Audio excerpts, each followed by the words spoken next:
folks in South Africa, and I guess good morning for folks here in central Pennsylvania and the eastern shore of the United States as well, as it's now 12:51 in the morning on May 7th, 2020. Hello once again, this is Chris with Indaba Africa, another stray voltage live stream for folks. Just thought that I'd come on and discuss some of the news and events of the day. I was feeling a little under the weather earlier and got some rest, and now I'm up and conscious and not quite ready to take a nap. So I thought I'd come on and take a look and see what's going on here with folks and touch base with everybody. So let's see if anybody tunes in at this hour. It's early morning in South Africa, and it is nearly 7 o'clock there, and nearly 1 o'clock in the morning here in central Pennsylvania. So let's get started with a little discussion about events today. As we get into this, first I'd like to start off with talking about the Wuhan coronavirus, the current situation. But before I do that, I want to take a quick gander and make sure I'm actually online here. Make sure I can actually be seen online. It's hard to tell sometimes here. Although I see the microphone is working, that's always good news. Let's get the my YouTube channel to come up here. It's taking a little while to respond. In the meantime, a little Starbucks break. Be careful with that lid not to spill it all over the place. Anyway, as I mentioned, it's nearly 1 o'clock in the morning, 1 a.m., 12:53 here in central Pennsylvania. And it says that I'm live, so I'll take it that I am in fact live. Excellent. And I will continue on. Good to go. Right, folks. Well, if anybody tunes in here at this odd hour without me having mentioned it to anybody, welcome aboard. Anybody that's popping in now at this odd hour for me for the Stray Voltage live stream. So today I'll talk a little bit about a number of things, news updates around the globe, primarily here in Pennsylvania, but also in the wider United States, in South Africa, and in broader parts of Africa, not just South Africa. But let's get things started off here with talking about the dismal statistics as we talk about the COVID-19 crisis. So the current situation with the Wuhan coronavirus, or COVID-19, around the globe is we have 3,755,341 confirmed cases of the virus, with 263,831 deaths attributed to it globally. Now, over 5 months into this pandemic, 263,000 is a large number of deaths, but it still pales in comparison on an annual basis to malaria, with 620,000 deaths per year, suicides, 800,000, and HIV/AIDS-related deaths, which is over 900,000 each and every year around the world. As I mentioned in previous streams, on any given day prior to the COVID-19 crisis, 163,000 human beings pass away any given day. So globally, nearly approaching 4 million confirmed cases of COVID-19 at this stage, and over 250,000 fatalities. Here in the United States, with the largest number of cases, we have 1,228,603 confirmed cases, with 73,431 deaths attributed to the COVID-19 crisis, to the virus. In Pennsylvania, the state that I reside in, 51,845 confirmed cases with 3,106 deaths. The county where I live is York County, and in York County we have 722 confirmed cases with, fortunately, just 11 fatalities at this point, 6 weeks into the lockdown. York County is on schedule now to remain on lockdown until the end of May, despite the fact we've had just 11 fatalities and only 700 cases in a county of 450,000 plus people. Switching over to Africa, South Africa has the highest number of cases on the continent, slightly ahead of Egypt, with 7,808 confirmed cases of COVID-19, 153 fatalities in South Africa. In Egypt, on the other end of the continent, 7,588 cases, with significantly higher number of fatalities at 469 compared to South Africa's 153. Next comes Morocco on the continent with 5,408, 183 confirmed fatalities. After that, also in North Africa, we have Algeria with nearly 5,000, 4,997 cases, 476 fatalities. Nigeria, which had done so well for so long, but of course is a remarkably large country with over 200 million people, such a long time had done very well with COVID-19, now has 3,145 confirmed cases with 103 fatalities. Significant increase over just a couple weeks ago. Next comes Ghana with 3,091 cases, 18 fatalities. And from there, I'll switch to Southern Africa, taking a look in Southern Africa after South Africa with 7,808 cases, 153 fatalities. We have Zambia is the next highest in the region with just 146 confirmed cases, 4 fatalities. Eswatini, also known as Swaziland for most folks. Eswatini, not the e-commerce capital of Africa, Eswatini, but rather the home of the Swazi people, has 123 confirmed cases with 2 fatalities. Mozambique with 81 confirmed cases, and as of this date, no fatalities attributed to COVID-19. Malawi with 43 cases and 3 fatalities. Angola, 36 cases, 2 fatalities. Zimbabwe with just 34 cases and 4 fatalities. And rounding out the lower numbers in the region, Botswana with 23 cases and 1 fatality. And then Namibia with just 16 cases and thus far no fatalities. We've yet to see a reported case in Lesotho. You have to wonder how realistic that is. But nonetheless, we've yet to see a case in Lesotho. So there you have it. That's the situation with the confirmed cases around the world, with the United States still having the most confirmed cases, the highest number of people tested in the millions now, and the highest number of fatalities attributed to it.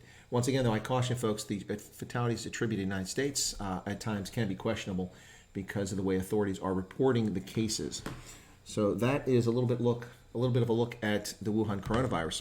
Let me talk a little bit about Pennsylvania and some news on Pennsylvania at this hour when it comes to some news updates on the coronavirus and things taking place, some things to discuss here. So Governor Wolf has signed an executive order which will grant immunity to healthcare providers to protect them from malpractice suits for good faith in COVID-19 care. So the Pennsylvania Medical Society have been calling for this protection, and this has also been a national issue with President Trump and the Senate championing an effort to get legislation through to protect businesses, especially for something that's not well defined. How you can find people liable when they're not even familiar with how it works is always a curious sort of thing. Now, the immunity that Governor Wolf has signed in the executive order does not cover instances of gross negligence, fraud, or willful misconduct. One would hope not. But beyond that, it raises a larger question, one which I always scratch my head. Does the governor even have this authority? Essentially, he's legislating from the executive chair. He's the chief executive of Commonwealth of Pennsylvania, not the legislature. And he's essentially signing an executive order, and one would think that the executive order applies to the executive branch of the Commonwealth of Pennsylvania in a similar vein as it is the national level, where the executive order is something the chief executive has legal authority over his branch, but not over Congress, not over the judiciary, and not over society at large. Now, famously, chief executives at the national level here in the United States have been habitually abusing their executive order privilege and trying to use it to legislate from the Oval Office. We've seen cases of that, most famously perhaps with President Obama, fraudulently using executive orders to prevent the Keystone Pipeline from being developed by claiming that it was interstate trade, not interstate trade, but international trade, in that the oil would come across the border and that he had the right to regulate that as the chief executive with his control over foreign policy. Anyway, so here in Pennsylvania, Governor Wolf has signed an executive order which will provide immunity to healthcare providers who act in good faith. Now, while I'm in favor of providing immunity to folks so that we prevent frivolous lawsuits and we don't stop the economy simply from people suing over things that are not reasonable to prevent, I am a little concerned about the fact that the governor is doing this from his office and not the legislature. Where is the legislature, and why does the governor do this, and does he even have the legal basis or authority to do so under Pennsylvania's Constitution? I'm not a constitutional scholar or expert here for Pennsylvania, but I do wonder. All right, well, taking a look at some more news in Pennsylvania here. The mayor of Philadelphia, Jim Kenney, has reminded residents to maintain social distancing guidelines on Mother's Day, which is this Sunday. Now, that's fascinating. Philadelphia, which is the epicenter of the virus here in Pennsylvania, has 13,742 cases. Of Pennsylvania's 51,000 cases, that's 27% of the cases in a state of 12.8 million people are located in Philadelphia County, which is essentially the city of Philadelphia. 27% of our cases. Over a quarter of the cases are in that one tiny geographic corner of a large geographic state. And he's lecturing folks. Well, I suppose he's lecturing to Philadelphians. That's probably a good idea. 625 fatalities in Philadelphia County, which represents 20% of those who've died in the state of Pennsylvania, and it's been attributed to COVID-19. So interesting. Wear your mask and save a mom is what the Philadelphia Mayor Jim Kenney says. Well, maybe good advice, but maybe Philadelphia should have practiced a little better social distancing from the outset here, and we might not have this problem. Now, in other news in Pennsylvania, the governor of Pennsylvania, Tom Wolf, has announced the creation of a Commonwealth Civilian Coronavirus Corps, or C4. Yeah, not C4 that the military uses to blow things up. That's not explosive. But Governor Wolf says he said that we're starting to reach the point where we can address the tremendous toll the virus has taken on the economy, as he's saying that the focus has only been on health and saving lives to this point. Well, I would argue that that is a foolish and very piss-poor strategic planning, that from the outset, from even before governors and federal authorities had sought to impose lockdowns, that short and long-term strategic planning for economic recovery and easing of restrictions should have been first and foremost in their mind. How is it now that you're only starting now to plan for the economic revival of Pennsylvania? Not a very wise thing. Now, that's not really the most disturbing part. This sort of thing happens with elected officials all the time. But the Commonwealth Civilian fading back to the 1930s. The Commonwealth Civilian Coronavirus Corps is described as a public service initiative that will support efforts this fall to increase testing, contact tracing, and provide critical new job opportunities. Well, increased testing, I don't have a problem with that, but that's not something the state has to do. It can do it, but doesn't have to.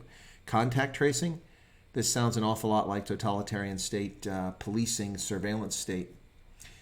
Why do you need the contact tracing if people are not infected? Now, of course, they're going to say that this is only for people who have become infected, but given the opaque behavior thus far of state, local, and federal officials, one questions all their motives at this point.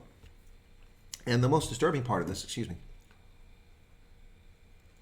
from my perspective, is this part here where it talks about the public service initiative here. So we're talking about, let me find the words here. This says that the Commonwealth Civilian Coronavirus Corps will provide for a unique opportunity for Pennsylvania to recruit and train COVID-19 impacted, dislocated, and unemployed workers into a public service for contact tracing roles, which would address Pennsylvania's health and economic needs. Seriously? So you're going to create a government entity and you're going to hire people who've lost their jobs elsewhere? Now, what skills do they need? I don't want to beat this up. We could probably take people with relatively generic skills and an education who are literate and train them to do this sort of work. It's mostly administrative. But my point here is that to foster this new workforce. So this is a government entity. So the Commonwealth of Pennsylvania is not missing an opportunity to take our tax dollars to create a new body, to create new government jobs that they can dole out to their friends and family. Yeah, is that a harsh assessment? Perhaps. Perhaps it's needed. Some people may view it as, I don't believe that it's needed. This is the role that the Pennsylvania Department of Health can handle on its own. Why they think that they need to create a new corps for this, akin to the Civilian Conservation Corps, ostensibly from the 1930s, that Franklin Roosevelt created, which did not help unemployment. It did get money to people who were not getting any money, but we have federal handouts and assistance to tide people over. It's certainly not enough. It certainly doesn't address the needs for a lot of people who have lost their jobs and lost far more money than they're getting from this. But the point here is that really another government actor, another government agency to create more government jobs. I disagree with this. I have an issue with it. Additionally, more bad news for small and medium enterprises and business in general in the state of Pennsylvania. The Supreme Court on Wednesday, the 6th of May, denied a request to halt Pennsylvania's order to close businesses as a result of the coronavirus pandemic. The petitioners were included a conservative political action committee, and several businesses told the justices that Governor Wolf's executive order has and is continuing to cause irreparable harm. And in fact, that is the case. Businesses are collapsing around the state. Jobs are likely to disappear and never return in many instances. And business owners and their employees are suffering immensely as a consequence of this shutdown. Now, the governor has released about a third of the counties. These are all largely small population counties in the north central part of Pennsylvania, where you don't find that many people physically. And they also happen to be, of course, cases or counties with low totals of coronavirus cases. Yet in other counties located in the southern part of Pennsylvania along the border with Maryland, to the west of here in the center of the state, you have counties with less than 30 confirmed cases of coronavirus which remain in lockdown. Now, there's been no explanation given to us by the government, but the best one can discern from this is that it's likely that they're located along key transportation routes, and that the expectation is that it may have some impact on the spread of the virus. But we just have to guess. We're not being told why that's happening. So it's not a surprise the Supreme Court upheld the governor's executive order to force businesses to go bankrupt. No, that's not his intent. It's listed as forcing businesses to close in a public health emergency. But we know full well that this is destroying businesses and costing jobs and livelihoods. So the state's Attorney General, Josh Shapiro, said the following: applicants seek to upend the status quo and force Pennsylvania to prematurely reopen all business locations, regardless of public health data, and contrary to the phased reopening currently underway based on that data.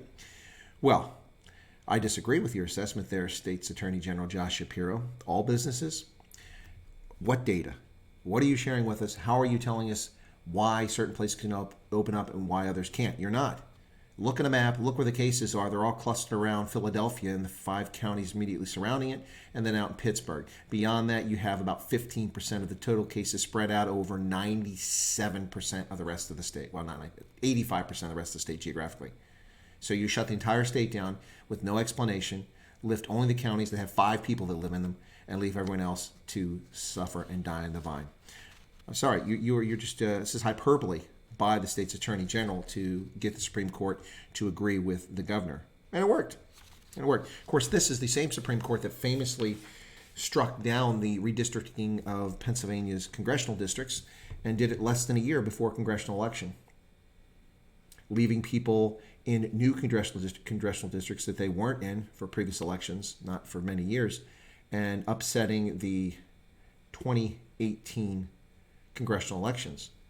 You take a look at the number of seats the Democrats picked up, and they picked up several seats in the legislature in Pennsylvania, which gave them a much stronger position in the Congress. A big reason for why the Democrats took over the Congress was because of Pennsylvania's redistricting and the Supreme Court's decision to do so less than a year before a congressional election. Well, let's talk about the state.